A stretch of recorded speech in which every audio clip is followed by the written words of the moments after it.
first thing that came to my mind was that my friend Harsha De Silva doesn't need to go for a jog in the morning because he's walked more than a kilometer on the stage, I think. So he's lucky. Ladies and gentlemen, distinguished guests, and my incredibly thorough colleagues who have left me with the unenviable task of speaking last. For me, I seem to have drawn the short straw because all the substance has been covered by my incredible, esteemed colleagues. What's actually left for me is to try to make sure you don't fall asleep because you've been sitting here for quite a while.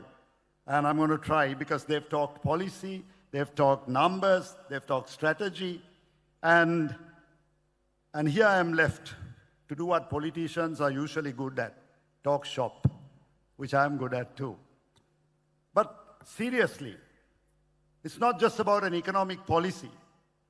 As Harsha said, it's not only even about promises, it's about a pact between us and the people of this country, of the citizens of this country. It's about a pact with the farmers, the entrepreneurs, the youth, all our people of this country. It's so important. We reject the notion that growth and equity are mutually exclusive. If you notice our presentation, our vision is inclusive growth, where the rising tide will carry all boats, including the small boats, not only the big yachts of the few. It came to my mind that Christine Lagarde, who was the managing director of the IMF, one of the best managing directors, when she was retiring around 2015, in her speech, she spoke about many countries where economic growth has failed to lift the small boats. And in many cases, the poor and middle-class households had felt that their hard work and determination alone was not enough. And they also felt that many were convinced that the system was rigged and the odds were stacked against them. Her message was, at that time, to reduce excessive inequality. How relevant it has become in the world today. Yes, we will be bold, but we will also be responsible. We are not afraid of hard choices in the SJB because we know the stakes, because the stakes are high. You know, I remembered something today which I thought I'll take the chance and tell you all this. I remembered a story. I found this piece of paper when I was rummaging through my drawer.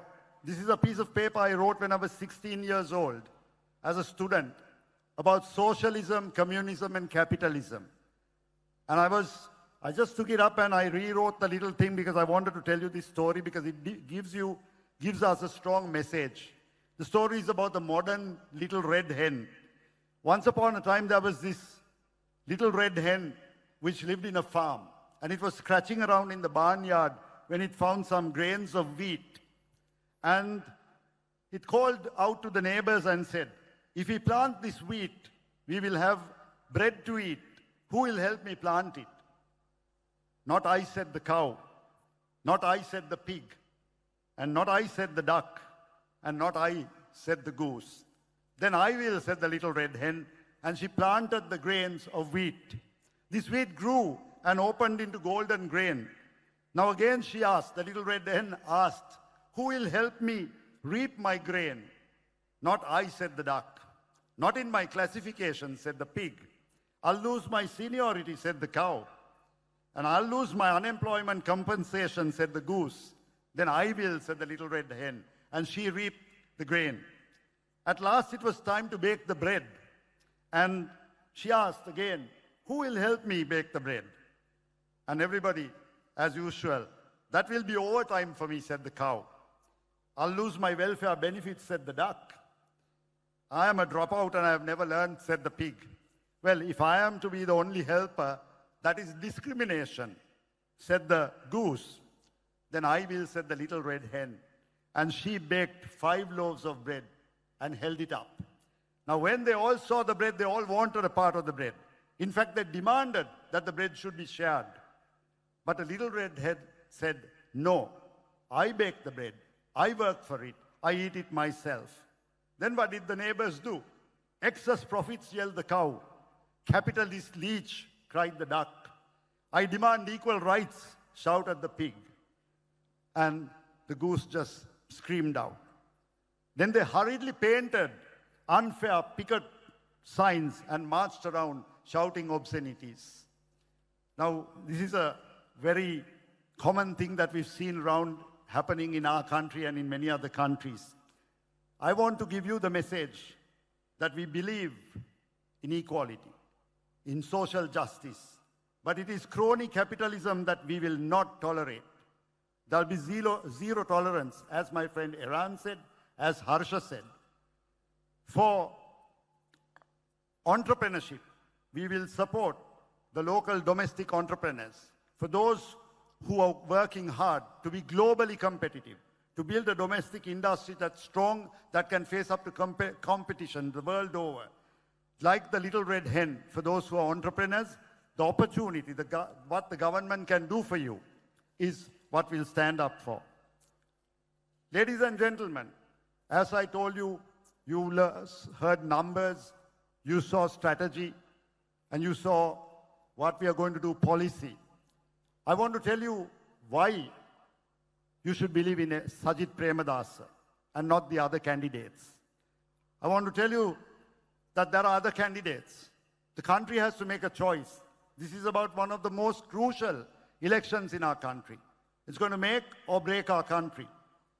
One of the other candidates, Honorable Anurakumara Disanayaka, spoke about his policy. And his party swears by the socialist policy. His party swears by it, but his manifesto contradicts it. Where do they stand? Either they are fooling their cadre or they are fooling the public. That's a question that we need to ask. The key tagline that they've been talking about is the Hatta Hatare Sapaya. Hatta Hatara Vasare Sapaya. This has gone on and on. Is it the myth or is it the truth? You need to understand that. So I need to revisit the past to tell you, because this is for you to make up your minds. In 1948, our country got independence. In 1948, the last governor, the British governor, was Lord Salisbury. When Lord Salisbury was handing over our country, he did a report. And in that report, he says, in 1948, Sri Lanka's majority of the people lived in abject poverty. They lived in servitude.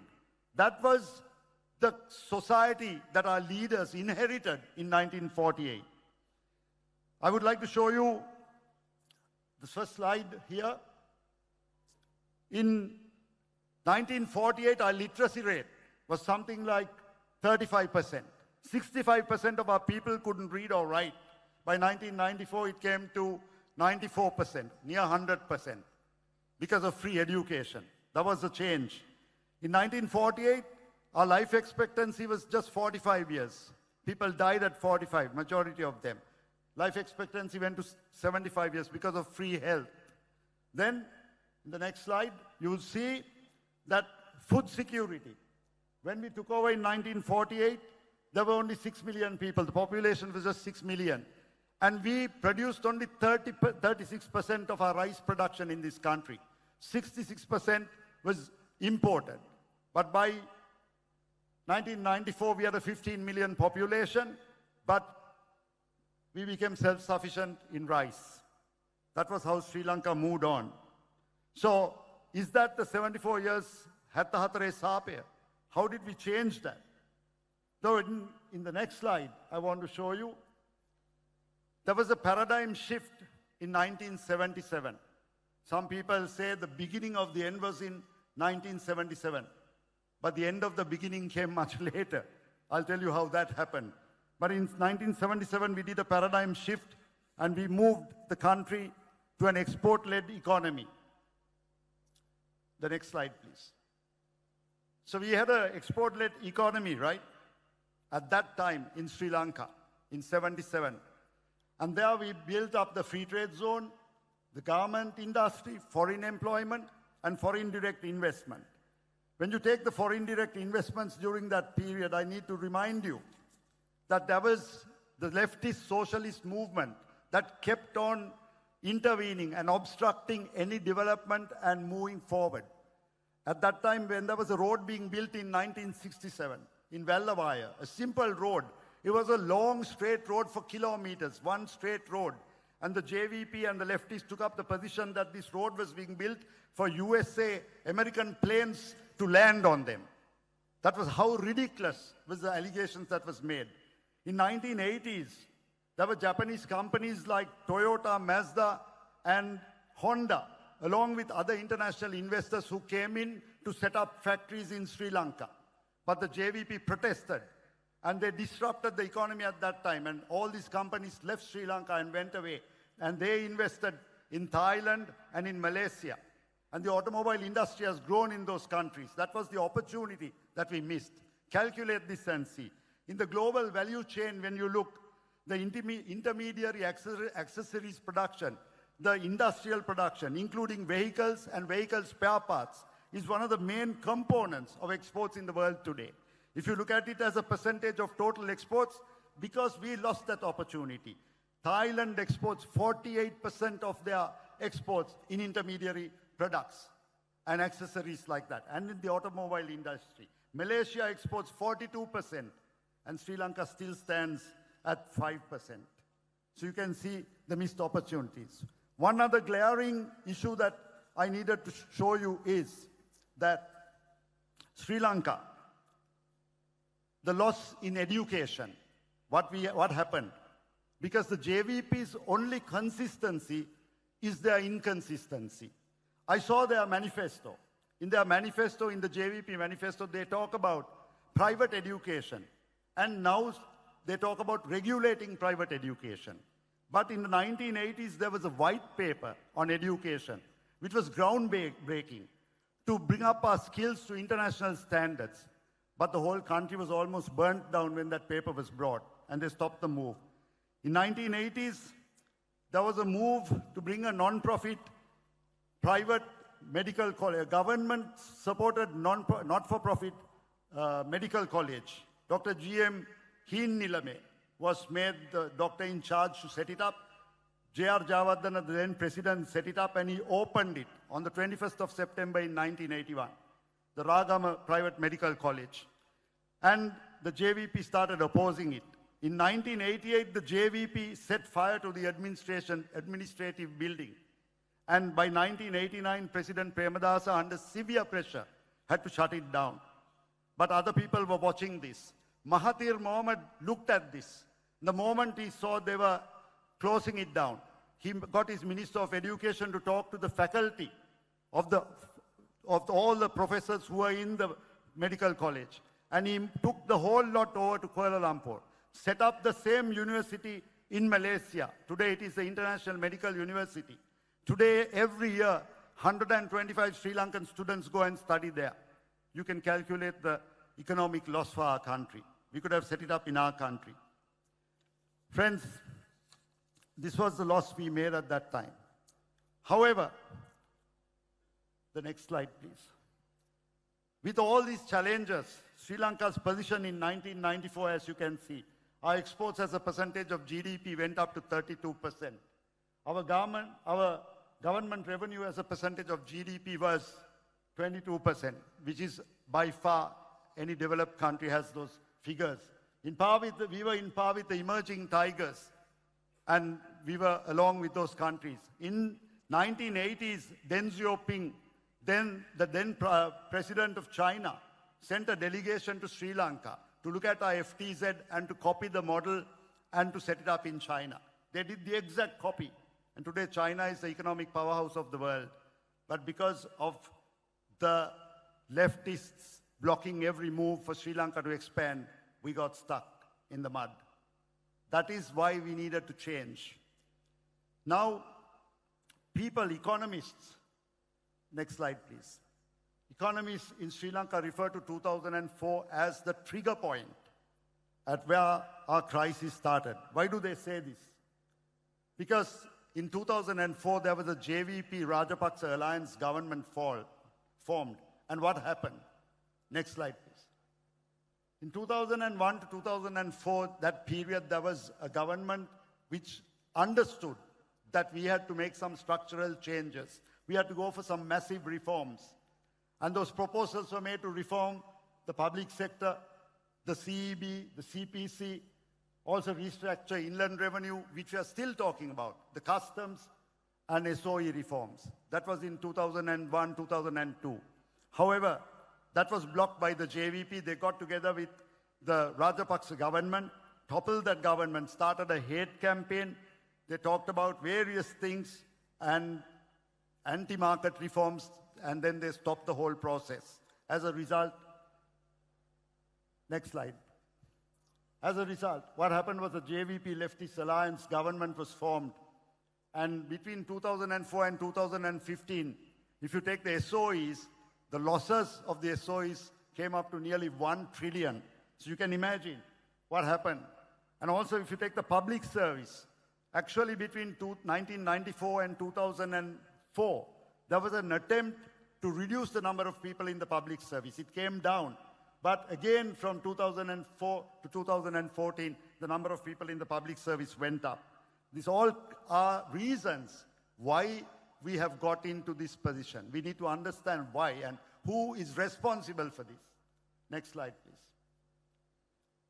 Eventually, if you look at the result, what happened with the JVP Rajapaksa alliance, with the leftist alliance, when we ended up, when you look at our public debt figures, for 56 years, from 1948 to and up to 2004, that was 56 years, our public debt was rupees 1,996 billion. However, from 2004 to 2014, within 10 years, it goes up by 500% to 9,953 billion rupees. So look at, it's scary when you look at those numbers. Our exports come down from 32% to 12%, and it drops even further. And our government revenue drops from 22% to 10%. Now it's even below that, even below that. So these, actually, if you look at it, you understand the Hatta Hatare Sapya, where it lies and who's responsible. This country could have made the change. We were one of the first in Asia to make the change to look at an export-led economy. We were the one to start the free market economy. But because of leftist protests and policies, Sri Lanka could never get ahead. All the countries in the region capitalized on that. The visionaries were in our country. It was just that they were not given the political chance to do it. And if you don't have a mindset change, we are going to be in the same place again. That is why we are telling you this election is crucial for all of us, because how we decide is very important. It's not with emotion, but it's how you think. Dear friends, I would like to say that that is why we are thinking about change. There's one more candidate, right, on the other side, Honorable Ranil Wickremesinghe. His economic model is mostly neoliberal. He's talking about a neoliberal model. It pursues a policy of total deregulation of markets. As you know, this leads to numerous harmful socio-economic consequences, ending in poverty and deterioration of income distribution. Eventually, as you see the world over, it ends up in social unrest. I would like to take an example of the developing nations. If you take the UK, there's a lot of social unrest, a lot of things that have happened in the past couple of years, mainly because of these income disparities, because of unequal distribution. You take Western Europe, they are also thinking of making changes in the neoliberal thinking. Take the USA. One good example near home is Bangladesh. They had an 8% growth. With the 8% growth, they have huge social unrest. Again, because of income disparities and because of wealth distribution problems. I would like to take India as a good example. Prime Minister Modi set sights on 370 seats for his elections. He was sure he would get that majority. But the BJP government got only 250 seats. They couldn't even form a government on their own. They had to go into a coalition. But that was with India's big economic numbers, very strong numbers, 8.4% growth in the last quarter of 2023, world's 5th largest economy. But on a per capita basis, with all that, they are desperately poor. The per capita income is $2,400. Their inequality has grown. The richest 1% owns 40% of the wealth in the country. The poorest 50% own only 6% of the wealth. Staggering figures. A good illustration of that is, take Mumbai. Mumbai is their financial capital. There is no starker demonstration of disparity and discontent.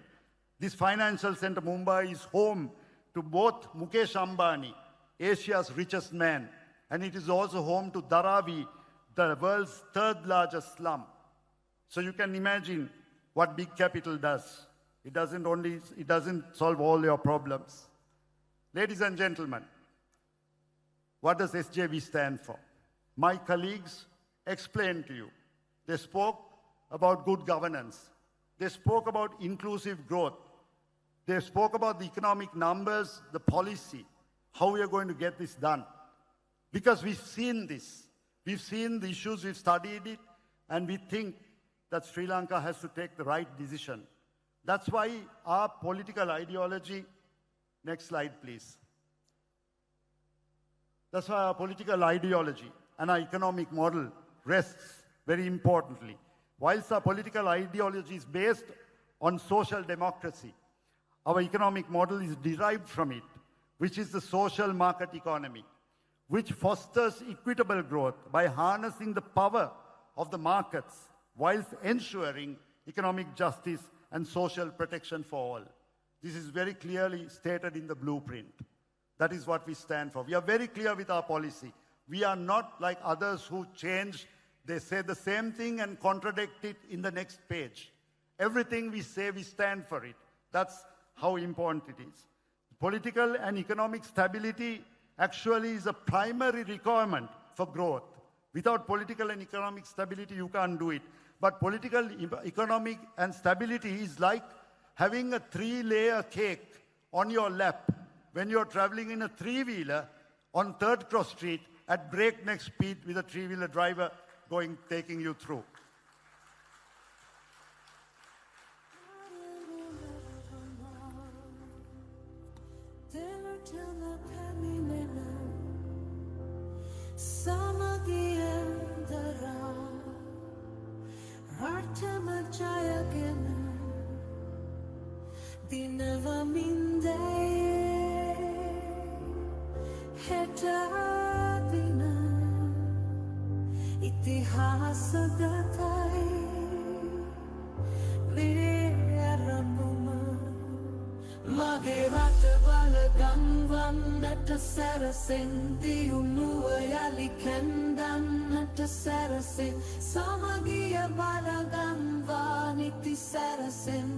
Sri Lanka Vamadirian Saracen.